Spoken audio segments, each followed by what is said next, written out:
আজকের কিছু জরুরি খবর এক নজরে দেখে নেওয়া যাক। দেশের রাজনীতি, আন্তর্জাতিক অপরাধ ট্রাইব্যুনালের সাম্প্রতিক কিছু পদক্ষেপ আর আন্তর্জাতিক অঙ্গনের টুকিটাকি খবর নিয়েই আজকের এই আলোচনা। তো প্রথমত আসি আন্তর্জাতিক অপরাধ ট্রাইব্যুনালের কথায়। বুঝতেই পারছেন, এটা হলো বাংলাদেশে গুরুতর আন্তর্জাতিক অপরাধের বিচার করার সংস্থা। দুটো গুরুত্বপূর্ণ পদক্ষেপ তারা নিয়েছে। এক, আওয়ামী লীগ সরকারের সময়কার গুমের অভিযোগে সাবেক প্রধানমন্ত্রী শেখ হাসিনা সহ মোট ২৮ জনের বিরুদ্ধে গ্রেফতারি পরোয়ানা জারি হয়েছে। ২২ অক্টোবরের মধ্যে তাদের হাজির হতে বলা হয়েছে।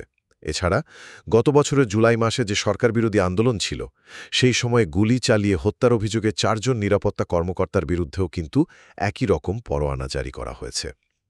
আচ্ছা, দ্বিতীয়ত দেশের রাজনৈতিক পরিস্থিতি। জাতীয় ঐক্যমত্য কমিশন, যেখানে বিভিন্ন দলের প্রতিনিধিরা আছেন, আশা করছে যে এই শুক্রবারের মধ্যেই তারা জুলাই সনদে চূড়ান্ত একটা রূপরেখা জমা দেবে। গত বছরের রাজনৈতিক অস্থিরতা সামাল দেওয়াই এর লক্ষ্য।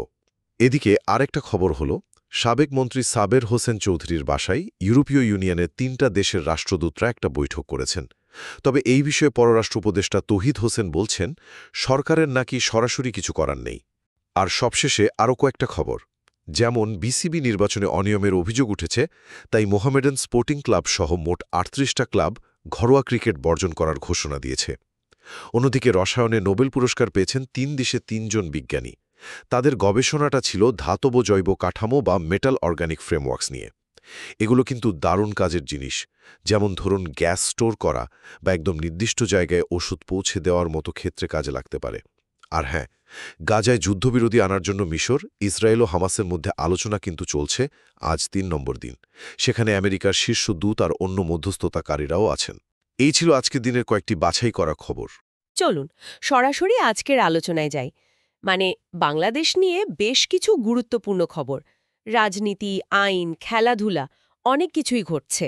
হ্যাঁ, ঠিকই বলেছেন, অনেকগুলো দিক। একদিকে যেমন ধরুন সাবেক প্রধানমন্ত্রী শেখ হাসিনার বিরুদ্ধে আন্তর্জাতিক অপরাধ ট্রাইব্যুনালের ব্যবস্থা নেওয়ার খবরটা আছে। আবার অন্যদিকে জুলাই সনদ বাস্তবায়নের একটা অগ্রগতি দেখছি আমরা, মানে গত বছরের আন্দোলনের পরের সংস্কারগুলো। আচ্ছা। তার সাথে আবার দেখুন ক্রিকেট বোর্ডের নির্বাচন নিয়ে একটা বিতর্ক চলছে। ও হ্যাঁ, ওটাও তো বেশ আলোচিত। অবশ্যই। এছাড়া গাজায় শান্তি আলোচনা, মিয়ানমারের পরিস্থিতি, আবার বিজ্ঞানে নোবেল পুরস্কার, সব মিলিয়ে বেশ কয়েকটা গুরুত্বপূর্ণ বিষয়। আমরা চেষ্টা করব মূল ব্যাপারটা সংক্ষেপে তুলে ধরতে। তাহলে প্রথমেই আসি আন্তর্জাতিক অপরাধ ট্রাইব্যুনালের বিষয়টায়। ক্ষমতাচ্যুত প্রধানমন্ত্রী শেখ হাসিনা আর আরও ২৭ জন, তাদের বিরুদ্ধে আওয়ামী লীগ সরকারের সময়ের গুমের অভিযোগে গ্রেফতারি পরোয়ানা। হ্যাঁ, এবং তাদের ২২শে অক্টোবরের মধ্যে আদালতে হাজির হতে বলা হয়েছে। এটা কিন্তু একটা বিরাট ঘটনা। অবশ্যই। মানে এটা শুধু বিগত ১.৫ দশকের অ্যালেজড মানবতাবিরোধী অপরাধের জবাবদিহিতার প্রশ্ন নয়, বরং এটা রাজনীতিক পট পরিবর্তন বা ভবিষ্যতের ক্ষমতার ভারসাম্যেও একটা বড় প্রভাব ফেলবে। আর এর পাশাপাশি দেখুন, গত বছরের জুলাই আন্দোলনে গুলি চালানোর অভিযোগে বিজিবি পুলিশ কর্মকর্তাদের বিরুদ্ধেও কিন্তু ওয়ারেন্ট জারি হয়েছে। হ্যাঁ, লেফটেন্যান্ট রেদওয়ানুল ইসলাম সহ কয়েকজনের নামও এসছে। ঠিক। এদিকে আবার রাজনৈতিক অঙ্গনেও তো কিছু মুভমেন্টস দেখছি। যেমন সাবের হোসেন চৌধুরীর বাসায় ইউরোপীয় ইউনিয়নের ৩ রাষ্ট্রদূতের বৈঠক। যদিও পররাষ্ট্র উপদেষ্টা বলছেন এটা ব্যক্তিগত সাক্ষাৎ। হ্যাঁ, তৌহিদ হোসেন সাহেব বলেছেন এতে সরকারের কিছু বলার নেই। আবার দেখুন কিছু উপদেষ্টার নাকি সেফ এক্সিট চাওয়ার একটা গুঞ্জনও শোনা যাচ্ছে। ওহ, তাই নাকি? যদিও পরিবেশ উপদেষ্টা রিজওয়ানা হাসান এটা পুরোপুরি নাকচ করে দিয়েছেন, তিনি প্রমাণ চেয়েছেন। আচ্ছা। তবে একটা পজিটিভ দিক হলো অধ্যাপক আলী রিয়াজ আশা করছেন শুক্রবারের মধ্যেই জুলাই সনদ বাস্তবায়নের ফাইনাল রোডম্যাপটা হয়তো সরকারের কাছে জমা দেওয়া যাবে। তার মানে একটা রূপরেখা আসছে। সেরকমই আশা করা হচ্ছে। আর স্বরাষ্ট্র উপদেষ্টা জাহাঙ্গীর আলম চৌধুরীও বলছেন নির্বাচনের জন্য আইনশৃঙ্খলা বাহিনী প্রস্তুত, মানে একটা প্রস্তুতির ইঙ্গিত পাওয়া যাচ্ছে। আচ্ছা, রাজনীতির এই উত্তাপ থেকে একটু খেলার মাঠে যাই। ওখানেও তো মনে হচ্ছে বেশ অস্থিরতা বিসিবি নির্বাচন নিয়ে। হ্যাঁ, বেশ জলঘোলা হচ্ছে ব্যাপারটা। মোহামেডান সহ ৩৮টা ক্লাব নাকি ঘরোয়া ক্রিকেট লিগ বর্জনের ঘোষণা দিয়েছে। ৩৮টা ক্লাব? এটা তো অনেক বড় সংখ্যা। বিশাল। তারা বলছে নির্বাচনে অনিয়ম হয়েছে, সরকারি হস্তক্ষেপ ছিল, নির্বাচনটাকে তারা অবৈধ বলছে। এই একযোগে বয়কট এটা কিন্তু দেশের ঘরোয়া ক্রিকেটের কাঠামোতে একটা বড় ধাক্কা দিতে পারে। নতুন বোর্ডের জন্য শুরুতেই বিরাট চ্যালেঞ্জ। মানে এখানেও এক ধরনের স্বচ্ছতার প্রশ্ন উঠছে, তাই তো? একদম। ক্লাবগুলোর দিক থেকে সেটাই মূল অভিযোগ মনে হচ্ছে। দেশের ভেতরের এই ঘটনাগুলোর পাশাপাশি একটু আন্তর্জাতিক দিকে তাকাই। গাজায় যুদ্ধবিরতির একটা চেষ্টা চলছে মিশরে। হ্যাঁ, তৃতীয় দিনের মতো পরোক্ষ আলোচনা চলছে ইসরায়েল আর হামাসের মধ্যে। আমেরিকা, কাতার, তুরস্কের প্রতিনিধিরাও আছেন। ভালো কিছু আশা করা যায়। হামাস তো বলেছে আলোচনা নাকি ইতিবাচক দিকেই এগোচ্ছে। দেখা যাক। কিন্তু পাশে মিয়ানমারের খবরটা তো বেশ খারাপ। সাগাইং অঞ্চলে প্যারাগ্লাইড বোমা হামলা। হ্যাঁ, খুবই উদ্বেগজনক খবর। সামরিক সরকারের বিরুদ্ধে একটা সমাবেশে হামলা হয়েছে, অন্তত ২৪ জন নিহত, অনেকে আহত। প্যারাগ্লাইড বোমা, এটা তো নতুন শুনছি। হ্যাঁ, জানা যাচ্ছে জান্তা এখন বিমান হামলার সাথে সাথে প্যারামোটরও ব্যবহার করছে। সংঘাতটা আরও ভয়াবহ দিকে যাচ্ছে।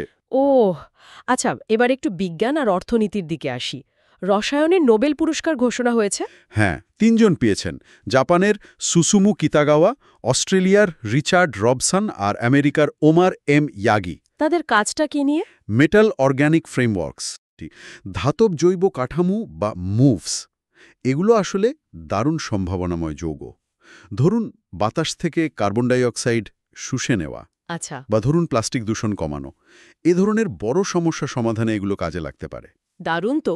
আর অর্থনীতির খবর, সাবেক স্বাস্থ্যমন্ত্রীর ব্যাংক হিসাব জব্দের একটা নির্দেশ এসেছে। হ্যাঁ, দুর্নীতির অভিযোগে সাবেক স্বাস্থ্যমন্ত্রী ফম রুহুল হক আর তার পরিবারের ৫৬টা ব্যাংক হিসাব জব্দের নির্দেশ দিয়েছে আদালত। এখানেও সেই আর্থিক জবাবদিহিতার বিষয়। বুঝলাম। সবশেষে শিক্ষা খাতের একটা খবর ছিল না, শিক্ষকদের বেতন ভাতা নিয়ে? হ্যাঁ, গত অগাস্টের গণ-অভ্যুত্থানের পর যাদের জোর করে পদত্যাগ করানো হয়েছিল, মানে বেসরকারি শিক্ষা প্রতিষ্ঠানের শিক্ষকদের, তাদের বকেয়া বেতন ভাতা আবার চালু করার নির্দেশ দিয়েছে শিক্ষা মন্ত্রণালয়। এটা ওই শিক্ষকদের জন্য অবশ্যই একটা বড় স্বস্তির খবর।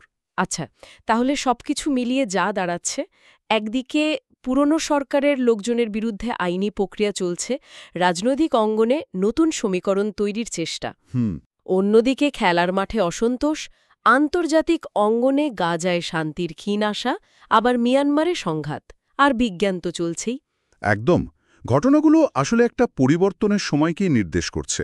মানে রাজনৈতিক পালাবদলের সময় এই জবাবদিহিতার প্রশ্নগুলো সামনে আসেই। ঠিক। আবার দেশের ভেতরের প্রতিষ্ঠানগুলো, যেমন ধরুন ক্রিকেট বোর্ড, সেখানেও একটা সংস্কার বা স্বচ্ছতার চাপ তৈরি হয়। আন্তর্জাতিক সম্পর্কগুলো নতুন করে বিন্যস্ত হওয়ার চেষ্টা করে। এই যে এতগুলো প্রক্রিয়া একসাথে চলছে, আইনি ব্যবস্থা, সনদ বাস্তবায়ন, রাজনৈতিক আলোচনা, এগুলোর মধ্যে আসন্ন নির্বাচন বা দেশের স্থিতিশীলতার জন্য কোনটা সবচেয়ে গুরুত্বপূর্ণ ফ্যাক্টর হবে, সেটাই এখন ভাবার বিষয়। ঠিক, এই সবগুলো ঘটনাই আসলে একে অপরের সাথে জড়িত। দেখা যাক পরিস্থিতি কোন দিকে গড়ায়।